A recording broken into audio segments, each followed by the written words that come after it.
Arsène Lupin en prison de Maurice Leblanc.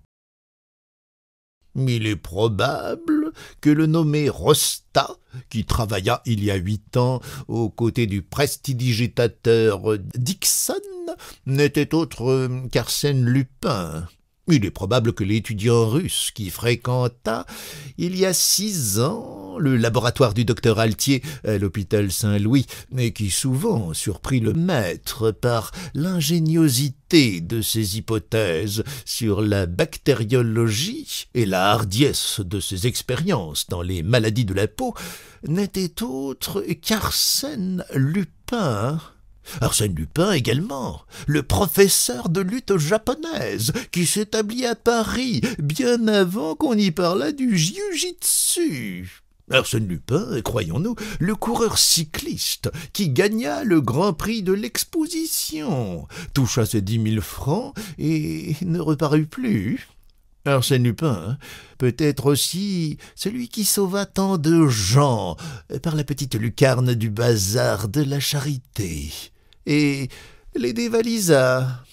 Et après une pause, le président conclut « Telle est cette époque, qui semble n'avoir été qu'une préparation minutieuse à la lutte que vous avez entreprise contre la société, un apprentissage méthodique où vous portiez au plus haut point votre force, votre énergie et votre adresse. Reconnaissez-vous l'exactitude de ces faits ?» Pendant ce discours, l'accusé s'était balancé d'une jambe sur l'autre, le dos rond, les bras inertes. Sous la lumière plus vive, on remarqua son extrême maigreur, ses joues creuses, ses pommettes étrangement saillantes, son visage couleur de terre, marbré de petites plaques rouges et encadré d'une barbe inégale et rare. La prison l'avait considérablement vieilli et flétri. On ne reconnaissait plus la silhouette élégante et le jeune visage dont les journaux avaient publié si souvent le portrait sympathique. On eût dit qu'il n'avait pas entendu la question qu'on lui posait. 2 fois, elle lui fut répétée. Alors, il leva les yeux, parut réfléchir, puis, faisant un effort violent, murmura « Baudru, désiré ». Le président se mit à rire. « Je ne me rends pas un compte exact du système de défense que vous avez adopté, Arsène Lupin. Si c'est de jouer les imbéciles et les irresponsables, libre à vous.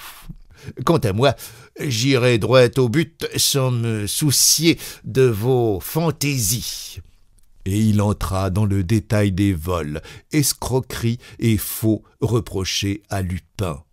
Parfois, il interrogeait l'accusé. Celui-ci poussait un grognement ou ne répondait pas. Le défilé des témoins commença. Il y eut plusieurs dépositions insignifiantes, d'autres plus sérieuses, qui toutes avaient ce caractère commun de se contredire les unes les autres. Une obscurité troublante enveloppait les débats, mais l'inspecteur principal Ganimard fut introduit et l'intérêt se réveilla. Dès le début, toutefois, le vieux policier causa une certaine déception. Il avait l'air, non pas intimidé, il en avait vu bien d'autres, mais inquiet, mal à l'aise. Plusieurs fois, il tourna les yeux vers l'accusé, avec une gêne visible. Cependant, les 2 mains appuyées à la barre, il racontait les incidents auxquels il avait été mêlé, sa poursuite à travers l'Europe, son arrivée en Amérique. Et on l'écoutait avec avidité, comme on écouterait le récit des plus passionnantes aventures.